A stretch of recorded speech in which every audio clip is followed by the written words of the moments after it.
Hello, everybody. It's great to see you. I am Martha Seelman.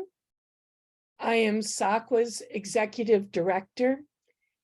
And today we are very happy to be able to present for you the first ever Collectors Coffee, which is a new program that we are starting this year.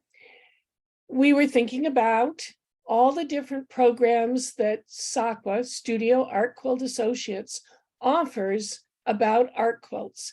We offer a lot of programs for artists about techniques and professional development and education. We offer a lot of programs about artists, like our Textile Talk presentations that are every Wednesday. But the one group that we really haven't ever done programs for is our collectors. And as anybody who is an artist knows, making art is a communication between the artist and an audience. And without the collectors, there is no audience, and that communication never completes. So we're very excited to start with a new program called Collectors Coffee, where we have collectors talking to collectors about that other half of the communication that art creates. So today we're going to hear from three very different collectors, and this program has been organized and will be moderated by SAQA Board member Jaimianne Jacobin, who is also the executive director of the James Renwick Alliance, which is a wonderful nonprofit that brings collectors together who collect from a variety of different kinds of mediums and helps to sponsor collection by museums of important art objects.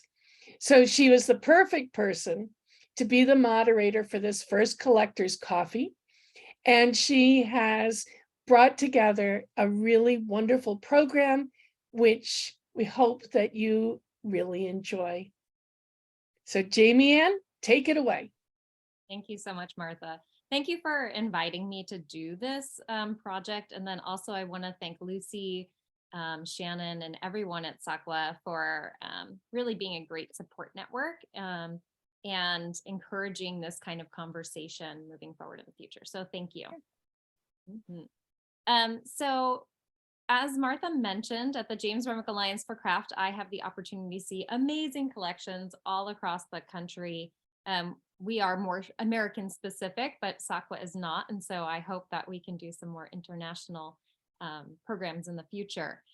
But when I'm meeting collectors, what I find most intriguing is what an amazing influence they've had on the field and how much they have really changed the lives of so many artists that they've collected and befriended along their journey. So today is no exception. We're going to hear from three amazing collectors who have really made a difference and are so different, as Martha mentioned. Each collector will be talking a little bit about their background and maybe their interest in collecting. And after they each speak with a little presentation, we will be going into a Q&A. So I do invite people to ask questions in the Q&A box below, or you could put them in the chat, but we might not catch them if they are in the chat. And I also have a few questions for these amazing collectors. We're going to get started now with Rebecca Stevens. Rebecca was actually one of the first people I thought of when this program came to be, mainly because she is in my neck of the woods in Washington, D.C. So Rebecca, thank you so much for joining us, and we're so happy to have you here. Thank you for inviting me. I look forward to it.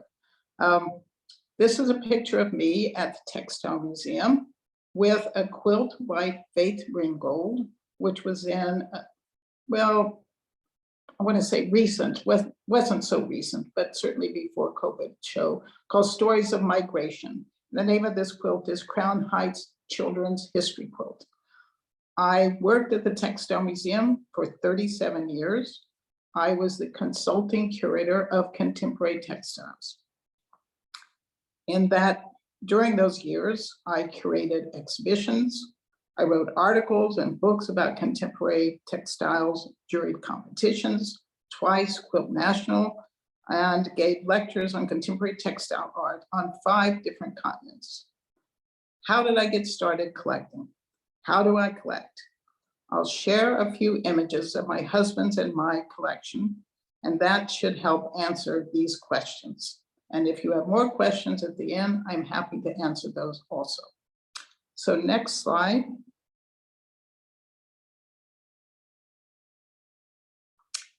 This is a view of my living room. It gives you a window onto the diversity of the artworks I've acquired over the years: textiles, ceramics, paintings, handmade furniture, and much more. My collecting predates my work at the Textile Museum. It began at Mount Holyoke College, where I was an undergraduate. We were encouraged by our art professors to collect art in order to enrich our lives and to support the work of fellow artists. With this image, we can now fast forward to textiles and today, and I just wanted to point out 3 of the pieces in this exhibition, in this slide, sorry, to show you different avenues, different kinds of ways you can acquire objects.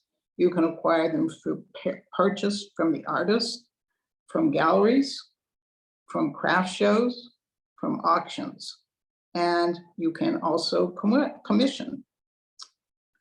You can buy things from ordinary shops, which I've done, I discovered in my travels, not art galleries, but just shops. So I want to point out, it's very small at the very back. I don't know if you can see it. There's a little rectangle. It's a tapestry by Archie Brennan called The Gentleman. And if you could see it close, it's just a torso with a suit and a collared shirt and a tie. And all of those are tapestry woven in different fibers. It's really wonderful to look at. And he was a great tapestry maker. Above it is a flying fox. That's a piece by Andrea Jurevich, who is a Washington area artist. It's crocheted and woven. I commissioned this piece many years ago for my husband's birthday. And if you could see it more closely, you would see that the fox is wearing pinstripe pants. And we all know that in those long ago days, all Washington lawyers wore pinstripe suits. And Andrea thought lawyers were sort of foxy. So she made him this flying fox in pinstripe suit. And over on the other wall, there's a rectangle. I'm sorry, I didn't realize it'd be so difficult to see. It's an embroidered book cover that I bought in an open air market in Beijing a few years ago. So 3 ways to collect: commission, buy directly from, I bought the Brennan from auction, commission, auction, and open air market. So if we could go to the next slide. This is the other end of my living room. And the star of this wall is, as all quilt people know, a wonderful quilt by Pauline Burbage. I bought it directly from Pauline when I was visiting her in England. And the rhythmic lines that you see, which is sort of the theme of the piece, are actually pigeon feathers. She scooped them up when she was renovating a barn, which she's made into her studio. So when you see the quilt, they're just wonderful rhythmic lines, and you look closely, they're actually pigeon feathers, and she's carefully matched the colors to make it this continuous progression.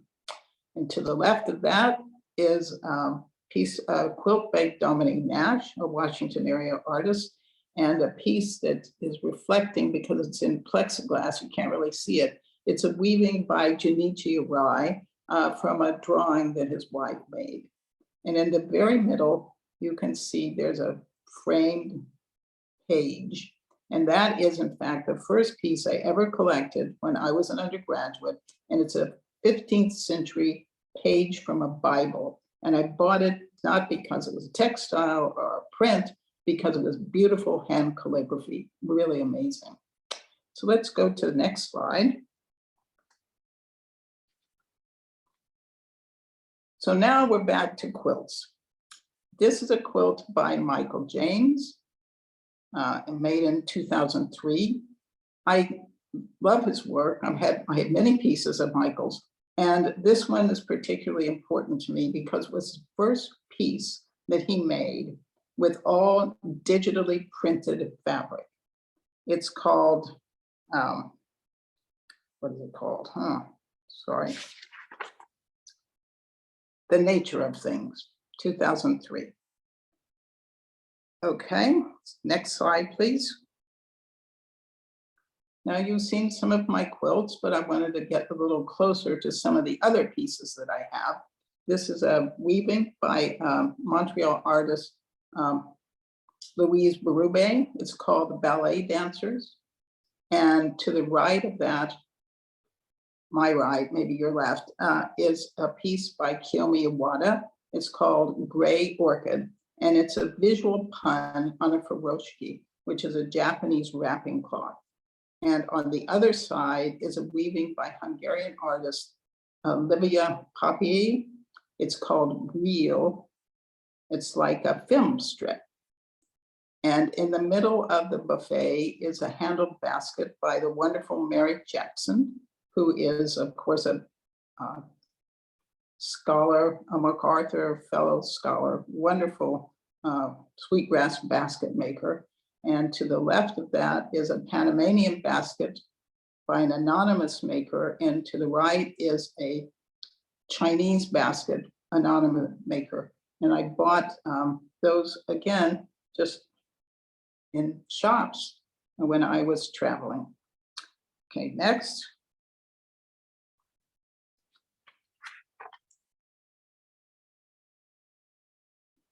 This is another wall in my living room.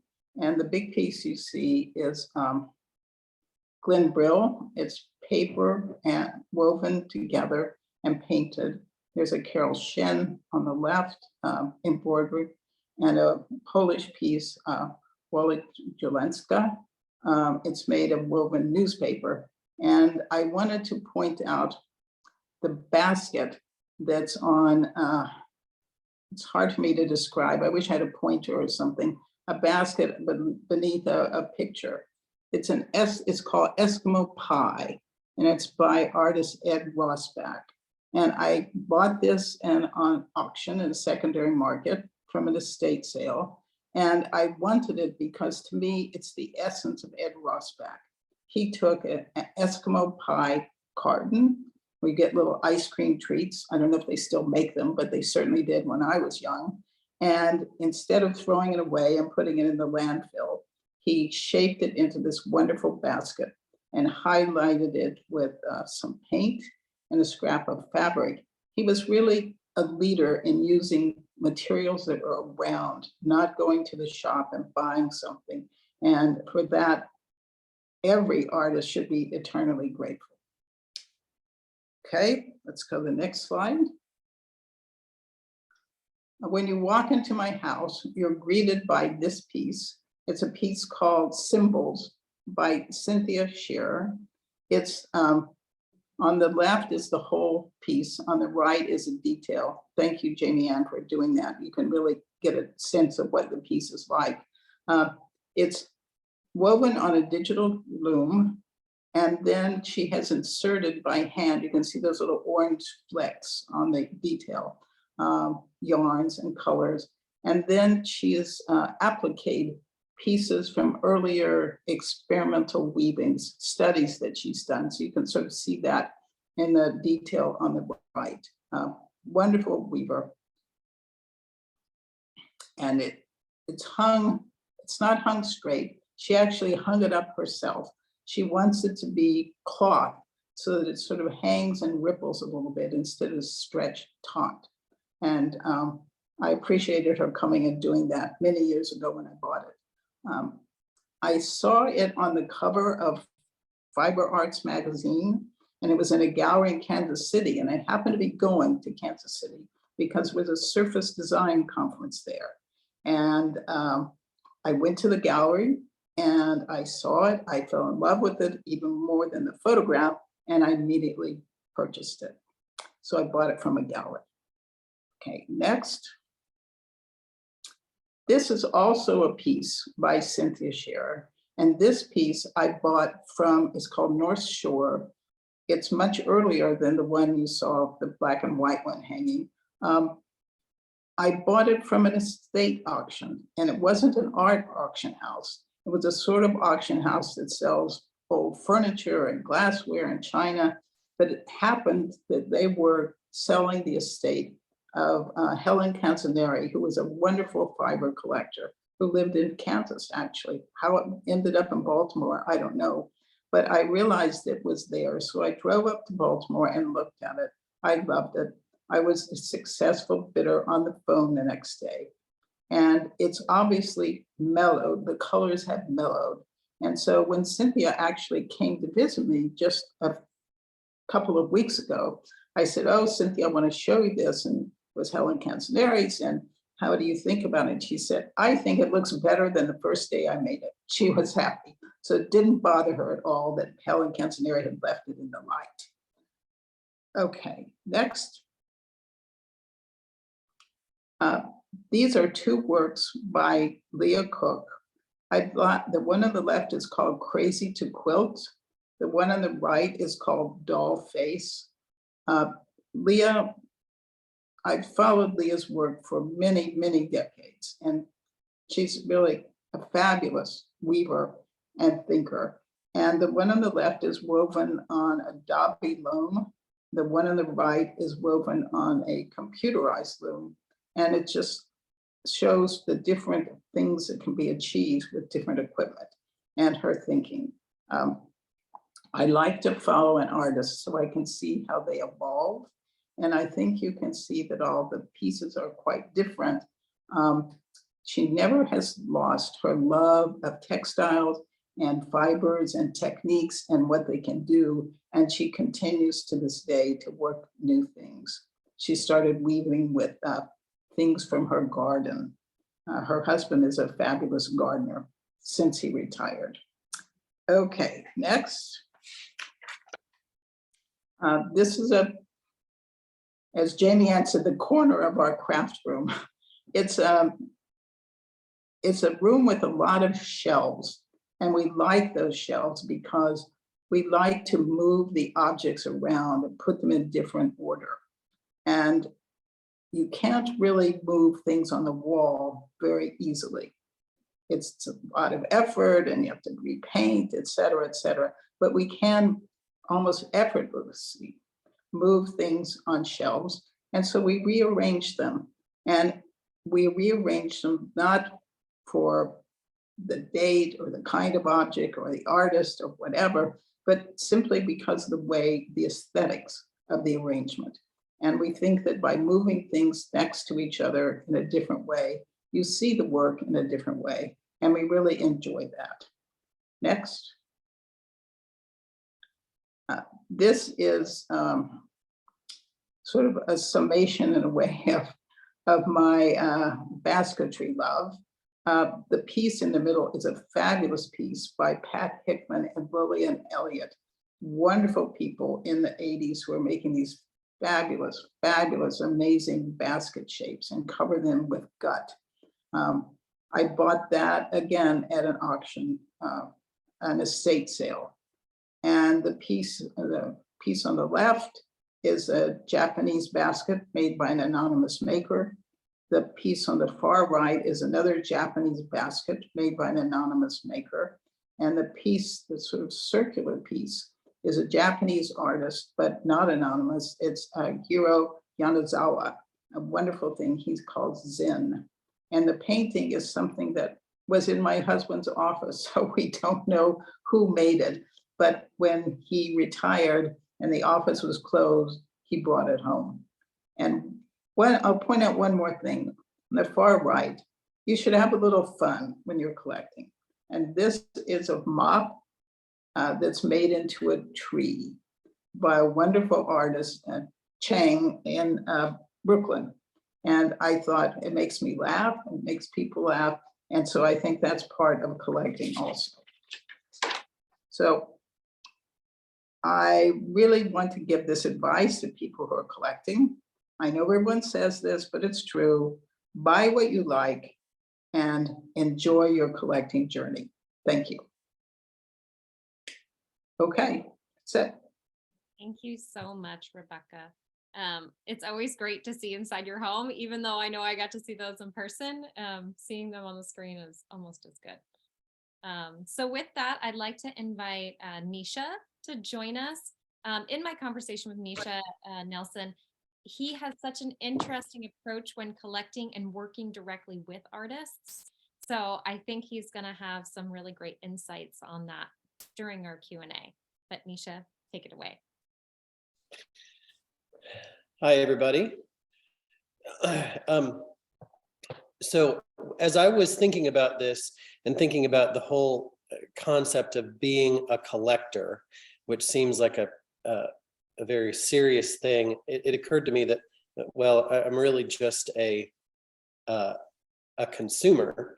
I buy art, but at one point several years ago, I did make the conscious choice to focus my purchasing on figurative work.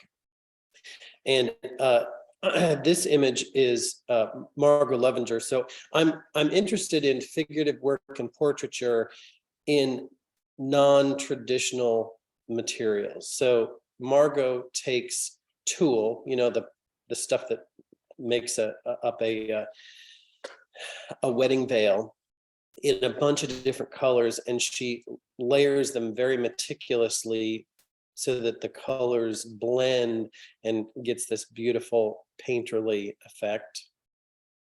Next slide. This is really interesting. So for all of the SAQA people, I saw Maria's work on an auction a year or two ago and went to her website and purchased this. So what's intriguing to me, so these are all small squares of a semi-transparent fabric that she has drawn with free motion machine. Well, so technically embroidery, because it's just one layer with thread on it, and then it's all hanging in front of an entire quilt, which you can't see in the picture, and you really can't see when you look straight on standing in front of the piece. But it's interesting because as you move around it, you kind of get this sense that there's something underneath all these little faces. So that's intriguing to me, the layers of possibility with fabric. Next slide. These are three pieces by Paula Kovarik, who is a local artist. And so she worked for years as a graphic designer. And let's go to the next image. It's a detail of this large centerpiece. So she is hand drawing all of these little kind of almost like glyphs, and she's drawing them all freehand with her sewing machine, and then she does just an insane amount of hand work. But her work is interesting because she has lots of stories that go with each of her pieces, and they're just, I find them very intriguing. Next slide. And this is Bella by Mary Powell. And so she takes cheesecloth. A lot of you will know her work. She takes cheesecloth and she's manipulating the weave of the cheesecloth to either condense the weave or to tease the weave apart, and to really play with value, light and dark, and create these beautiful images. And as Rebecca was saying, it's interesting to follow someone's work through the years. So this is a fairly new piece, but it's very reminiscent of her work when she was first working in cheesecloth. And now she has started to employ a lot more paint in her work. So that's interesting to watch that evolution. Next slide. So these are three works that are not quilts. The larger image on the left is quilling. So you might be familiar with quilling. You probably, somewhere in the past, you were at a museum and saw some Victorian framed thing that was probably flowers and these little strips of paper that are rolled into little curls. Well, there's a whole bunch of people who are doing contemporary quilling. So this is all paper that is cut into strips and folded and manipulated, and then it's glued standing up on the paper. So it's got some dimension to it. And I love the I love the color, and she's particularly arresting when you catch her from across the room. And for those of you who are old enough, will remember string art from the 70s, where there were all these nails or pins on the perimeter of a space, and then yarn or string is stretched across from pin to pin to make, usually they were just geometric designs. Well, Brett Alexander made this self-portrait using that idea, and it's really intriguing that it's all straight lines that go from one pin on one side to another, and yet it's very clearly a face. And I've never met Brett, but I imagine if I ever met him, I would know exactly who he is, because it's just very clear from that image. And Sarah Luna, this is a needle tufting, so like a carpet, and then she has stretched it over a substrate. Next slide. Is that it? So I happen to love the SAQA auctions in the fall. I remember seeing Genevieve's work in Houston years ago and really loved the piece. And it was just one of those things that just because I loved it didn't mean that I could buy it. I didn't have the money at the time. And so as a consolation prize, I have 3 of her auction pieces. And I love the fact that she's really working on rendering the form in a realistic way, and that it just really looks like this is someone who knows how to draw and isn't just copying a photograph. I find her work very interesting, and the fact that there's so much diversity between the 3 images. The one on the left with the woven fibers over the top of things. I just find it very intriguing. Next slide. And so on the bottom is Daniel Clow from it's an embroidered piece, and I love color. I might have a little problem with liking color too much, and so this is intriguing to me that it's just a riot of color, but yet it reads as a figure. It holds together. It's beautiful. And then the Guger Peter piece on the top is woven found papers, and again, it's it's clearly a face, although in this instance, I'm sure if I ever met this model, I wouldn't know who they are. But it's intriguing to me that that this type of medium can be this deftly handled and have this really great image as a result. I think it's very cool. Next slide. So this is the last piece, and this is someone called the Stitch Guy, and it's a fairly small embroidered piece. And so I grew up in a household with lots of framed embroidery because my mom was an embroiderer, but more specifically, my home growing up, we had 2 paintings in the living room that my mother had purchased when she was a college student, and from I believe from classmates. And so the first piece of work that I purchased was also when I was in college, right out of high school, and was from a classmate. And it just always seemed like the natural thing to purchase things that you saw that I would see, that I was interested in, that I couldn't stop thinking about, that I could afford. That's always a little caveat.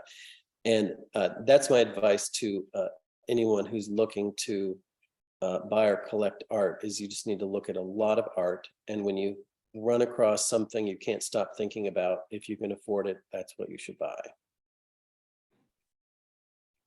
And I think that's it for me. Oh no. So this is Judith Content. And so on the left, so she's been doing these really great things with, she shibori dyes fabric. And I don't actually know the story how these started, but she started taking pieces of her dyed fabric and putting just an insane amount of stitching on them, and then making into these mushroom things. And I have a number of them. And I contacted her and said, have you ever thought about casting them in bronze? So she sent me a couple, and I went to a local foundry and had them cast in bronze. And it's really, really cool. Just when you start thinking about how you can expand your art into other mediums, particularly in this day and age when there's, digital printing and 3D printing and all the other mediums that are probably right in your backyard. So.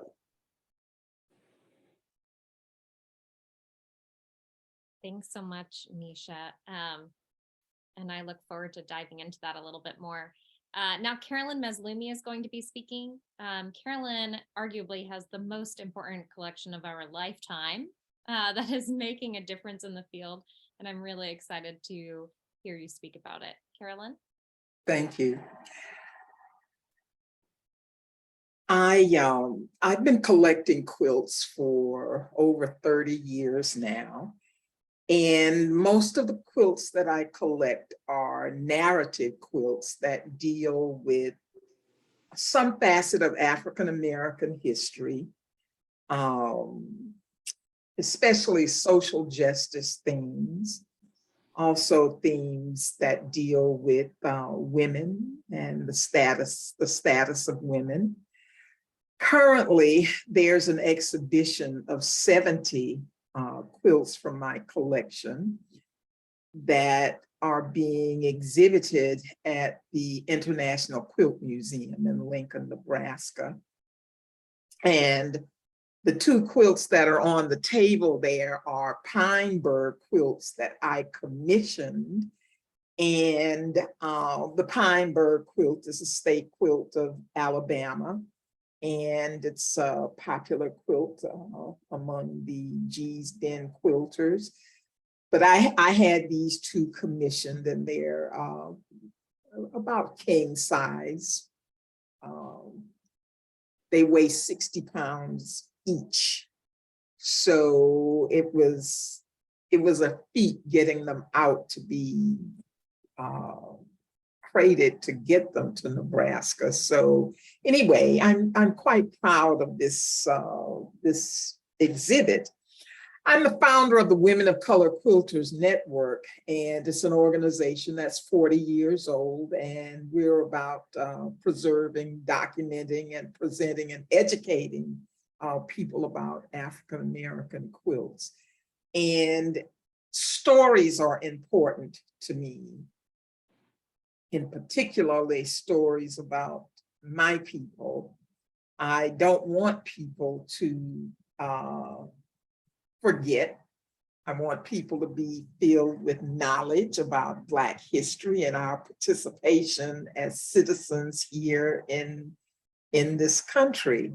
So I'm very proud of the work that I do.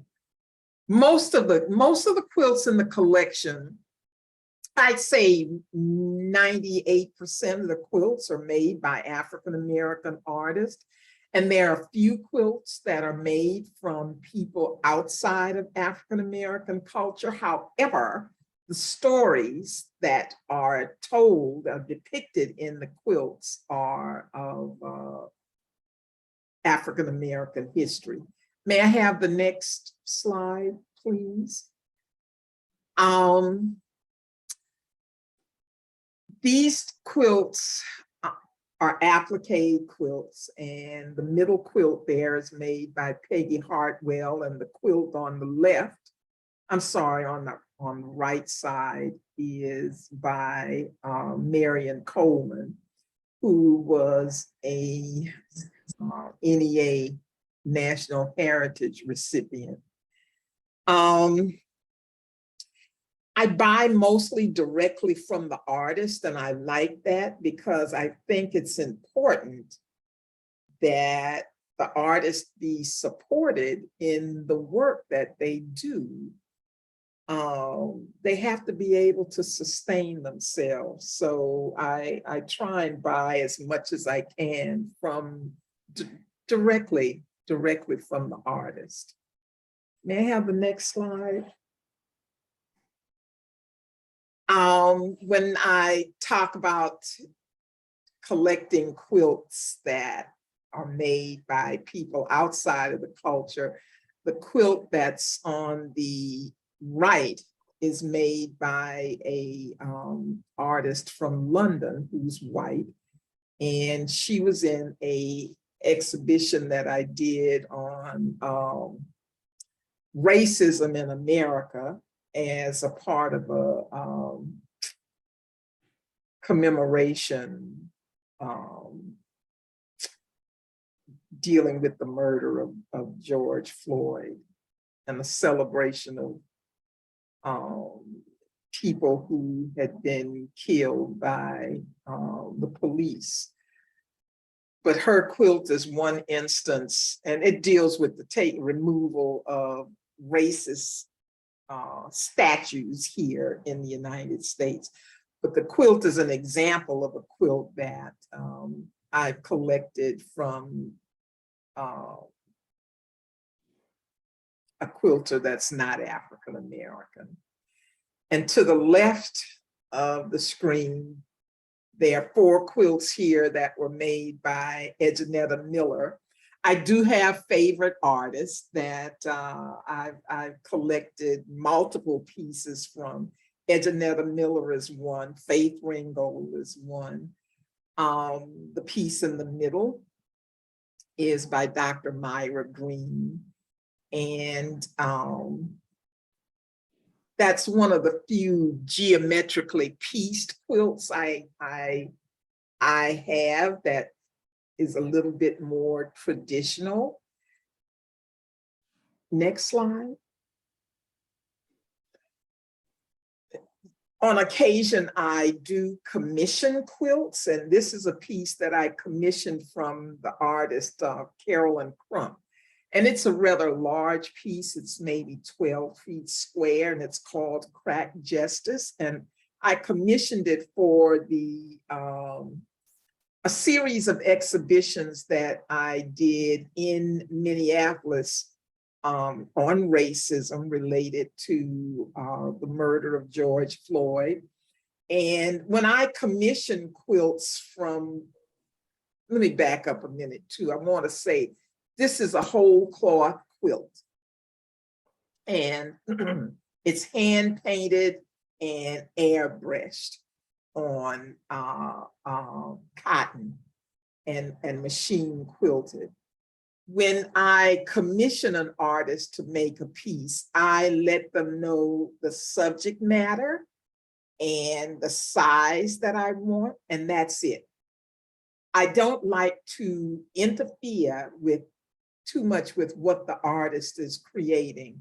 First of all, I'm familiar with that artist's work, so I feel confident that whatever they create, it's going to be satisfactory, and it's going to be something that I really like. And I've never been disappointed. I just let the artists do their thing. And if you're familiar with them, you can sort of anticipate outcome. Next. This quilt was made by Viola Burley Leek, and Viola Burley Leek is a printmaker who also happens to do to make quilts. And this is an improvisational quilt, and the subject is about Katrina, Hurricane Katrina. And I bought this quilt because New Orleans is hometown for me, and that hurricane really impacted the city to this day. There were so many thousands and thousands of people that were displaced from New Orleans and never were able to return home. So each one of these quilts that I purchased has some meaning, special meaning to me. Next.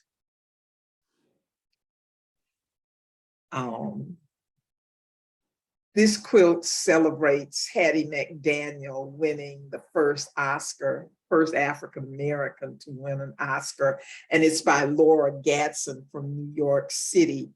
And in here, in this quilt, she not only celebrates Hattie McDaniel, but each African-American that has ever won an Oscar. She has a replica of the Oscar and their name, and the film that's running through the left side of the quilt has the name of the film that's associated with the Academy Award winner. Next. This quilt is the story of Levi Coffin, who was a leader in the Underground Railroad and led over 3,300 African-American, enslaved African-Americans to freedom along the Underground Railroad. And it was made by Cynthia Lockhart, who was a designer in Paris for the House of Dior. She's also known for her handbags. I love her work because it's quite a mixture of materials. She works mainly in leather that she paints over at times, and it's combined with the cloth. And this piece has pockets in it. These little circles are pockets with hidden messages that the artist envisions that would be used to guide enslaved African-Americans to freedom along the Underground Railroad. So for this particular quilt, I love the mixture of materials and the color in the quilt. So this This is just a brief survey of what I collect, and like someone mentioned earlier, I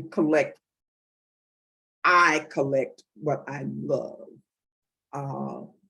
If I can't imagine it on my walls and me looking at it every day, then I'm not going to buy it. But these stories are very, very important to me as an African American living in the United States. I want people to know our stories. So this is one of the reasons I collect. Thank you. Thank you so much, Carolyn. I'm going to invite all of the panelists to join back on our pseudo stage here to answer some questions. I think it's so interesting how everyone collects as part of your identity, right? It's a reflection of your identity in some way. Rebecca, you're collecting on your travels, and maybe it has some stories that go along with it. And Nysha, so many of your quilts are made by friends or people that you've met along the way, and Carolyn the same. So Carolyn, I actually want to start with you and talk a little bit about deacquisitioning, because I feel like a lot of your collection has a lot of intent behind it. And I know that you have some good news maybe that you can share with us. Oh, Because you're in yes. the process of deacquisitioning some of the pieces, not obviously, maybe not all.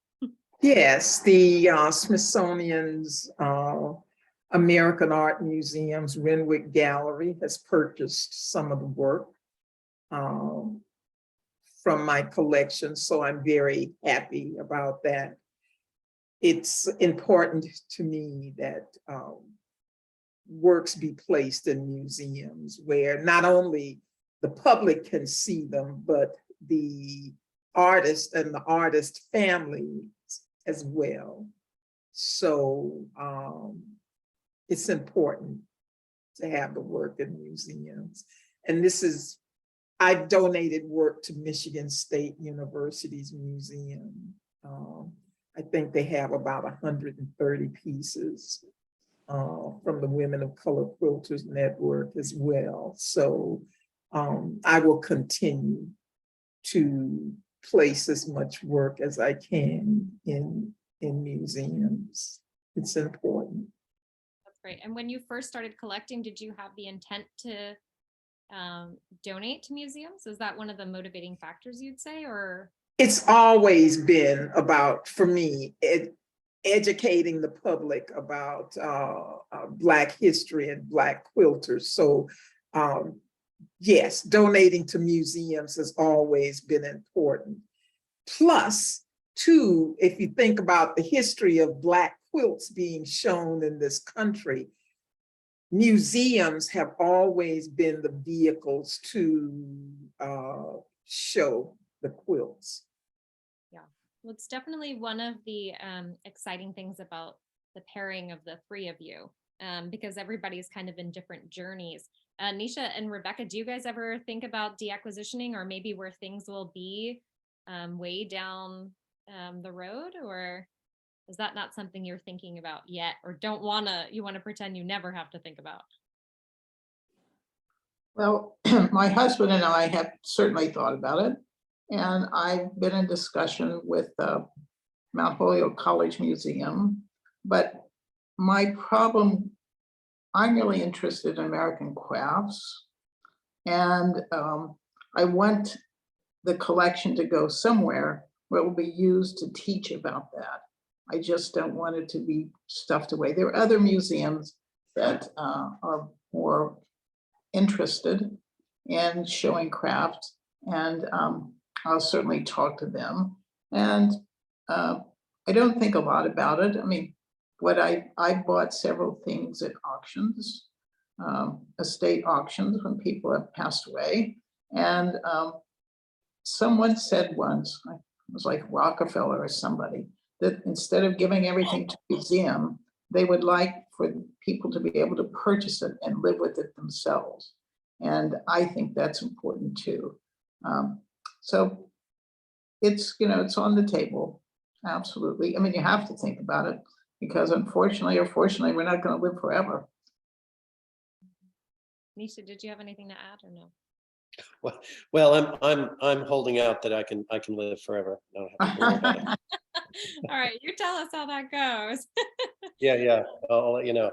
Yeah. Oh, And I think and I also didn't mention that this is Fuzzy Mall, who is Oh, a quilter and a SAQA member.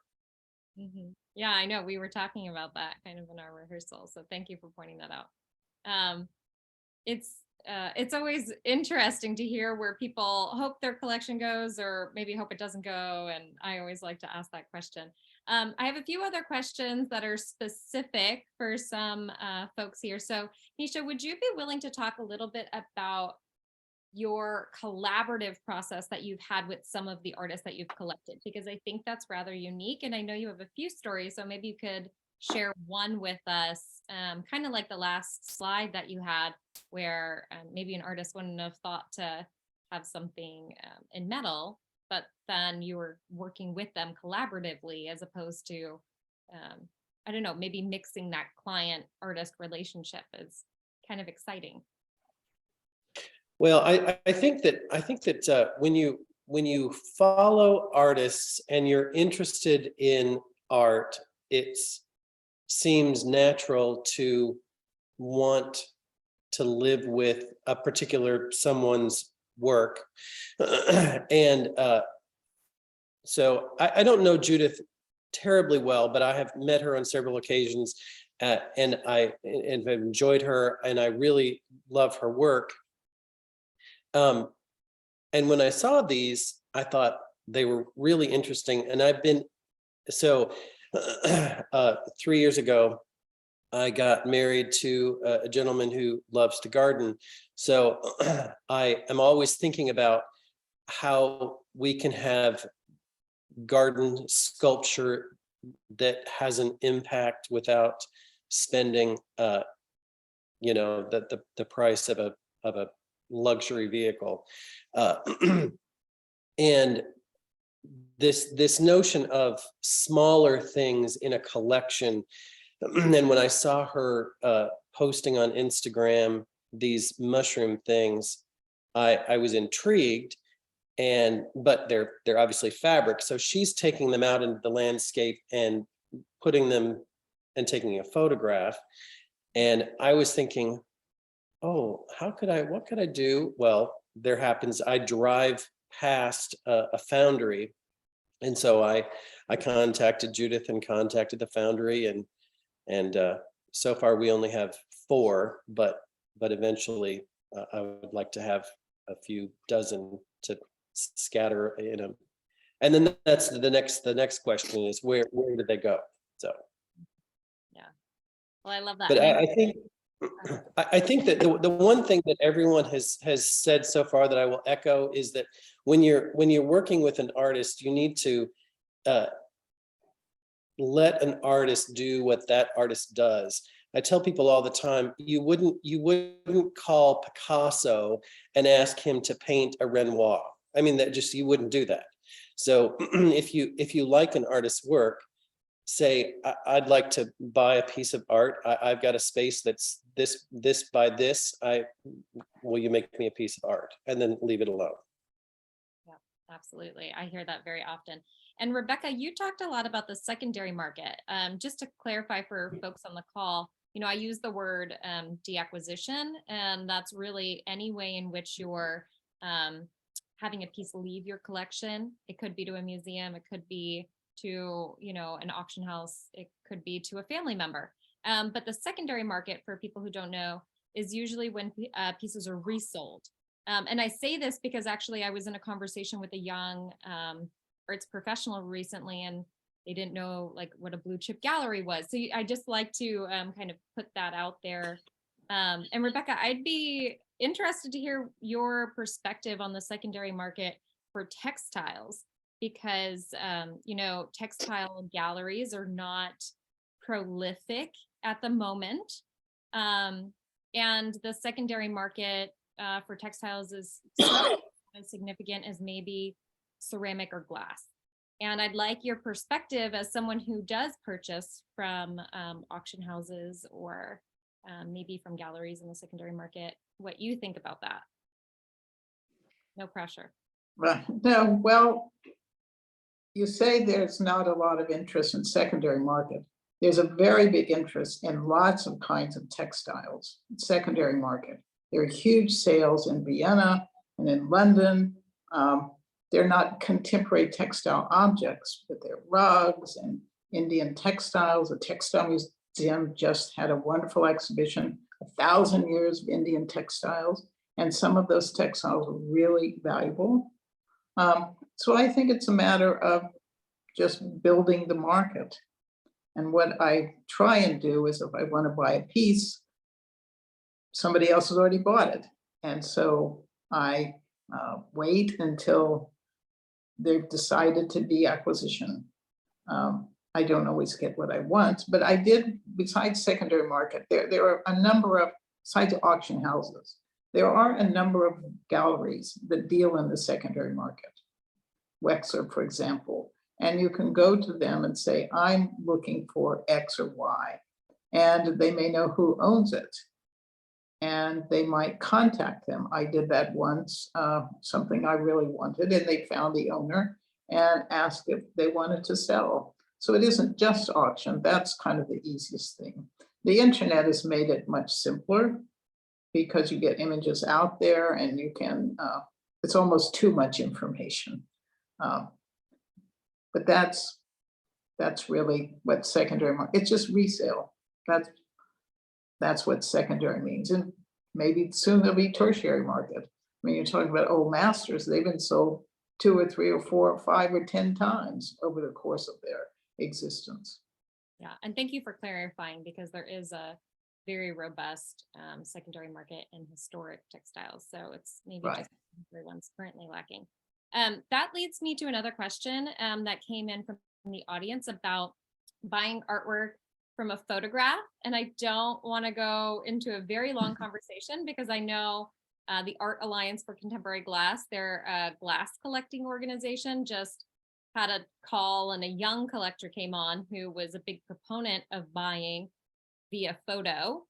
And I thought they were going to take them out back or something. I don't know, because it was a lot of people were really in arms about that idea.